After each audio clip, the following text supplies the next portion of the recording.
Palavra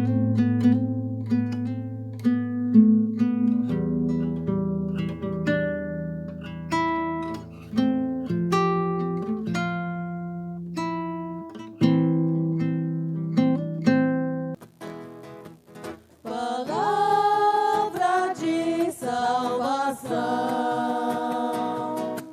somente o céu tem pra dar. Por isso meu coração se abre para escutar. Por mais difícil que seja seguir tua palavra, queremos ouvir. Por mais difícil de se praticar tua palavra, queremos guardar. Palavra de salvação, somente o céu tem pra dar. Por isso meu coração se abre para escutar, se abre para escutar. O Senhor esteja convosco, Ele está no meio de nós. Proclamação do Evangelho de nosso Senhor Jesus Cristo, segundo Mateus. Glória a vós, Senhor. Naquele tempo, Jesus disse aos sumos sacerdotes e aos anciãos do povo: escutai esta outra parábola. Certo proprietário plantou uma vinha, pôs uma cerca em volta, fez nela um lagar para esmagar as uvas e construiu uma torre de guarda. Depois arrendou-a a vinhateiros e viajou para o estrangeiro. Quando chegou o tempo da colheita, o proprietário mandou seus empregados aos vinhateiros para receber seus frutos. Os vinhateiros, porém, agarraram os empregados, espancaram a um, mataram o outro e ao terceiro apedrejaram.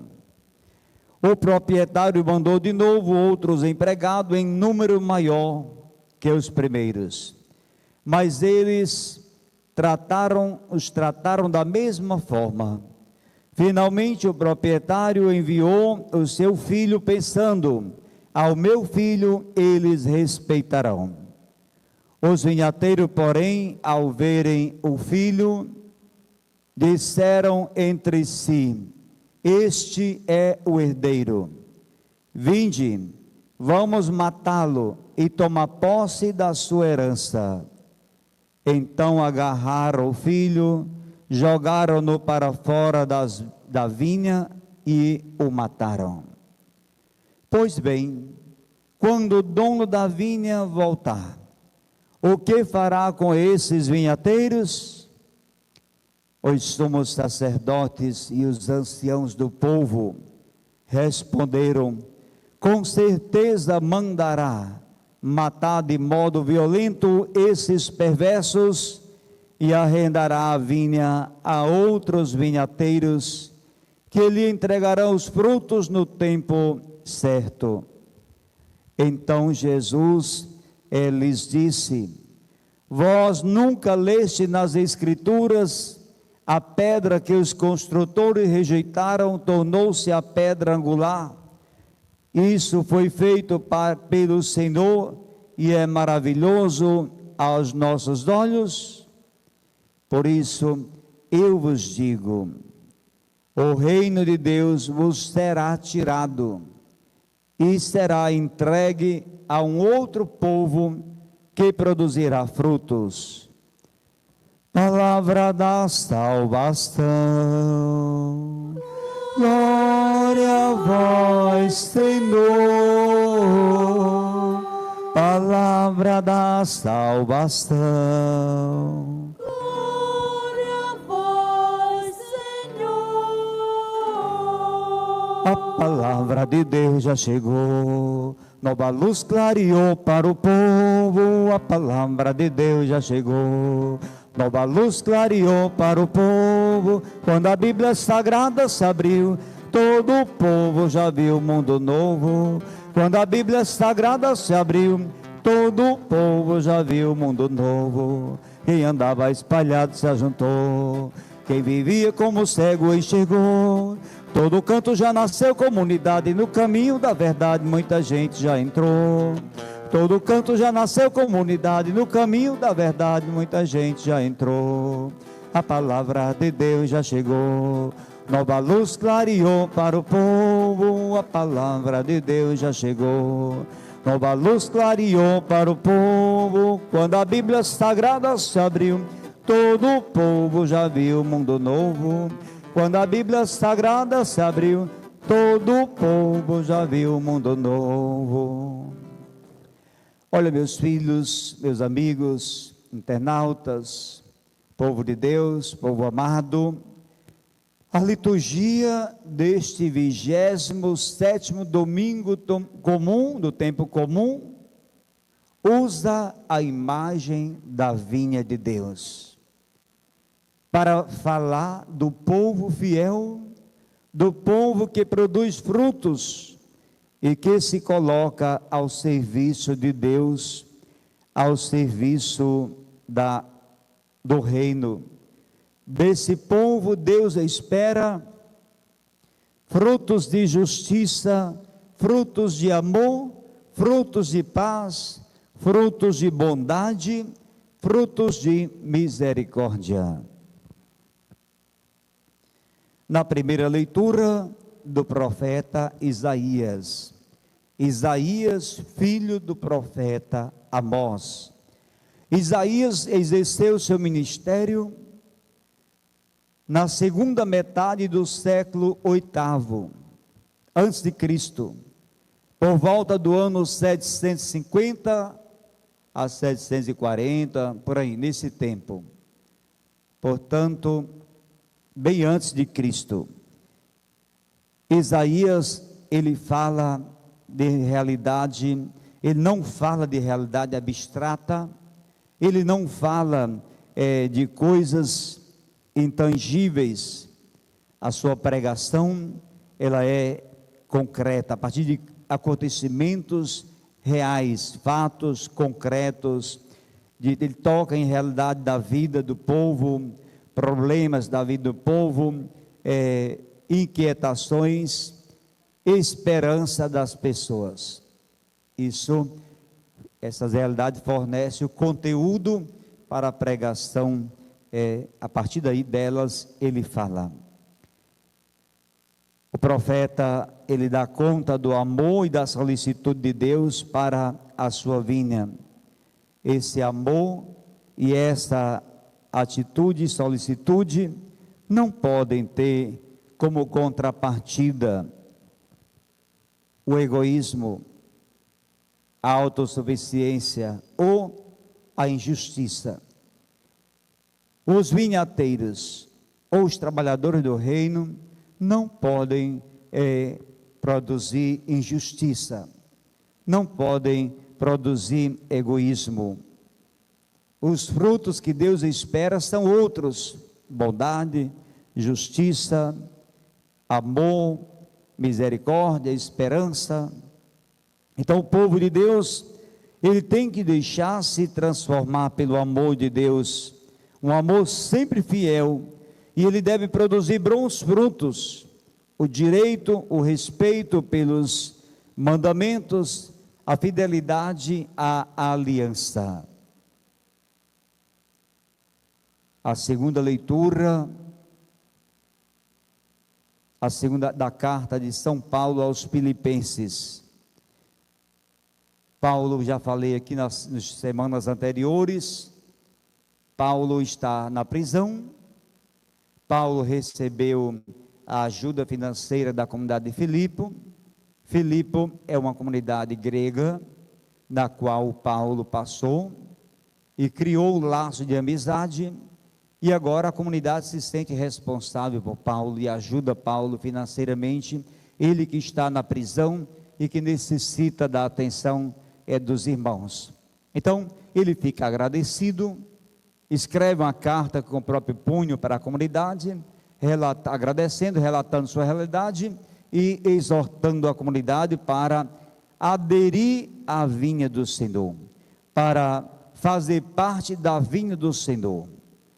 Ele exorta a comunidade para viver da alegria, não uma alegria de gargalhadas estéreis, mas de uma alegria que é fruto de coisas duráveis, de valores eternos. Portanto, ele convida a comunidade a viver na alegria, a viver na serenidade, respeitando o que é verdadeiro, o que é nobre, o que é justo e digno. Esses são frutos da vinha do Senhor que Deus espera. No Evangelho, este Evangelho de Mateus, ele situa-se pós a entrada de Jesus em Jerusalém.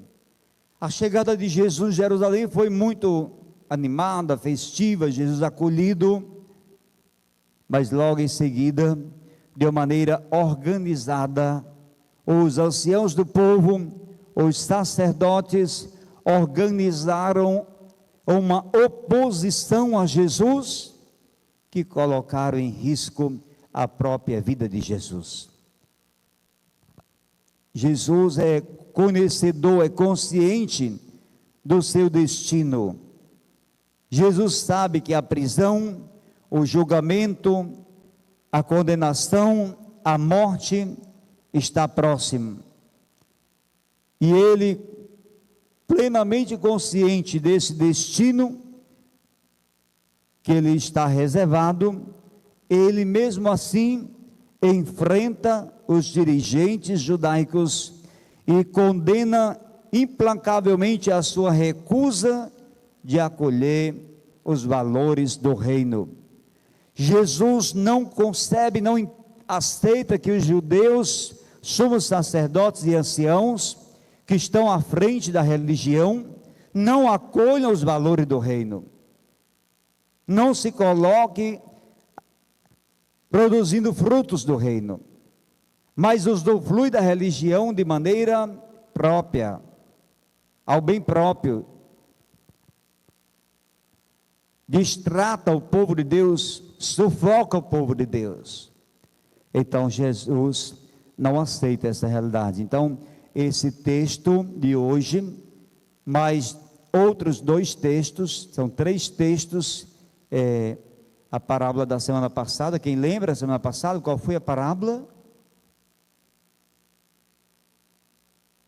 Ninguém? A dos 2, vá trabalhar na minha vinha, 2 filhos, os 2 filhos, filho vai trabalhar na minha vinha, não quero, depois se arrependeu e foi. O outro disse, sim Senhor, eu vou, e lá não pisou. Então, essa parábola aí, essa parábola de hoje, dos vinhateiros, e a próxima parábola, a próxima semana, o banquete do reino, essas 3 parábolas, elas estão destinadas a ilustrar a recusa de Israel em aceitar o projeto de salvação que Deus oferece aos homens através de Jesus. E com estas parábolas, Jesus tenta fazer com que os seus opositores se convertam, se corrijam e acolham a palavra de Deus, os valores do reino. Essas lideranças judaicas estão fechadas na autossuficiência, estão fechadas no orgulho, no preconceito e na arrogância. arrogância, preconceito, autossuficiência e orgulho. 4 coisas terríveis numa pessoa. Difícil de ter novidade aí. Está embarreirado. A pessoa autossuficiente é difícil de aceitar, porque ela se acha que já basta a si mesmo, sabe de tudo, não precisa de nada, é autossuficiente. É orgulhosa, não reconhece a sua fraqueza. Tipo, entre nós aqui, pessoa que teve Covid e não aceita que teve Covid. Teve Covid, foi constatado. Teve 50% do pulmão comprometido, mas não aceita. Eu tive a dengue. Ah, meu Deus. Então, faz parte desse mesmo tipo de gente que Jesus fala, fechado, não admite nada, não reconhece nada, não tem grandeza para reconhecer o próprio erro. Aí fica difícil produzir frutos. Quem é autossuficiente, fechado em si mesmo, arrogante e preconceituoso, está fechado e não consegue produzir frutos.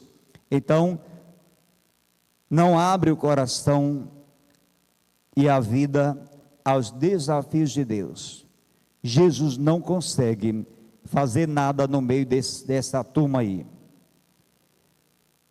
Jesus, usando a imagem, portanto, da vinha, ele critica esses líderes que se apropriam em benefício próprio da vinha do Senhor e se recusam sempre a oferecer os frutos que é devido. Se o dono arrendou a vinha, então tem uma porcentagem que deve ser dada ao dono da vinha, não é assim? Arrendamento, pessoal mais antigo que conhece essa história do arrendamento, quando a gente arrenda uma propriedade, então a gente tem que produzir tantas da colheita, sacas daquela colheita de grãos produzidos naquele espaço. No caso da vinha, a uva, o vinho produzido, tem que dar uma parte para o dono, só que estava usando tudo para si, usando tudo para si em proveito próprio. Então Jesus interpela, quando vier o dono da vinha, o que fará com esses vinhateiros? Os jogará fora, e responderam, os matará de forma violenta e escolherá outros representantes. Então, a comunidade cristã primitiva encontrou facilmente resposta de Deus a esta pergunta, a esta recusa de Israel, a esta recusa. Este que foi morto pelos vinhateiros, tirado de dentro da vinha, tirado de Jerusalém, afastado para fora da cidade, esses que mataram o filho, Deus ressuscitou esse filho, Deus ressuscitou Jesus. Esses que os vinhateiros mataram, glorificou e constituiu a pedra angular. A pedra que os construtores rejeitaram tornou-se a pedra angular. Nessa edificação, essa cavidade aqui significa que Cristo é a pedra desse edifício, a pedra que dá segurança e sentido a esta edificação, a esta construção. Em segundo lugar, Deus decidiu retirar a vinha das mãos desses vinhateiros. A salvação foi dirigida ao povo judeu, foi dirigida ao povo de Israel, mas dada essa recusa do povo de Israel, a salvação agora vai ser extensiva a outros povos, pagãos ou não pagãos, não importa se é judeu ou se é pagão, a salvação agora vai ser dirigida, direcionada a quem acolher a proposta do reino e a quem produzir frutos para o dono da vinha, frutos de justiça, de verdade, de amor, de misericórdia, viver o direito e a justiça. É importante perceber esse detalhe nessa vinha. Tirou do judeu e estendeu a salvação a todos os povos, não mais só os judeus, mas a todos os povos. Para a entrega da vinha a um outro povo, Mateus tem duas finalidades. A primeiro lugar, Mateus explica por que na comunidade primitiva, na comunidade cristã, tinha poucos judeus e muitos pagãos. Por quê? Porque judeus se recusaram, não aceitaram, não produziram frutos. E os pagãos, os pecadores, as prostitutas, foram aderindo, foram acolhendo a proposta do reino, de modo que se tornaram maioria na comunidade cristã. A comunidade cristã, na sua comunidade primitiva, era formada, na sua maioria, por pagãos, por pecadores convertidos, tipo Zaqueu, Madalena e tantos outros que seguiam Jesus. E depois, outra finalidade pela qual Mateus escreve esse evangelho entre o ano 70, o ano 80 da era cristã. Portanto, já faz algum tempo que a comunidade existe. Jesus morreu no ano 30 ou 33, e de lá até o ano 80, a comunidade começa a viver na moleza, começa a esfriar, começa a querer viver sem compromisso. A comunidade começa a viver a sua fé morna. E aí, Mateus escreve para alertar esta comunidade, para que desperte, saia do comodismo e se empenhe e dê frutos. Não pode esta comunidade cristã viver sem dar frutos. Na vinha não pode surgir, na contrapartida do reino, valores que não são os valores do reino. Na vinha não deve ter a injustiça, a mentira, a maldade. Mas todos nós mentimos, né, padre? Alto lá, não venha forte não. Às vezes alguém vai para ali conversar comigo lá, mas a gente faz isso, né, padre? Você, está falando em você, né? Você. Então, às vezes, o perigo nosso é isso, a gente querer se acostumar. Não é normal, todo mundo faz. Porque todo mundo faz, eu estou credenciado a fazer? Eu como cristão? Você como cristão? Porque todo mundo rouba, você vai roubar? Porque todo mundo mente, você vai mentir? Porque todo mundo trai, você vai trair? Porque todo mundo usa, você vai usar? Porque ninguém quer casar, você vai também entrar na mesma barca furada? Está entendendo? Então nós cristãos vivemos a nossa fé de uma maneira comprometida e vivemos valores. Se não produzirmos os frutos da vinha, o Senhor tirará esta vinha de nós, vinhateiros, e dará a outro povo, a outra gente que produzirá frutos. Que Deus abençoe esta igreja, que São Francisco nos ajude, interceda por nós, para que possamos viver os valores do reino, como ele tão bem acolheu e viveu esses valores. Louvado seja nosso Senhor Jesus Cristo. Para sempre seja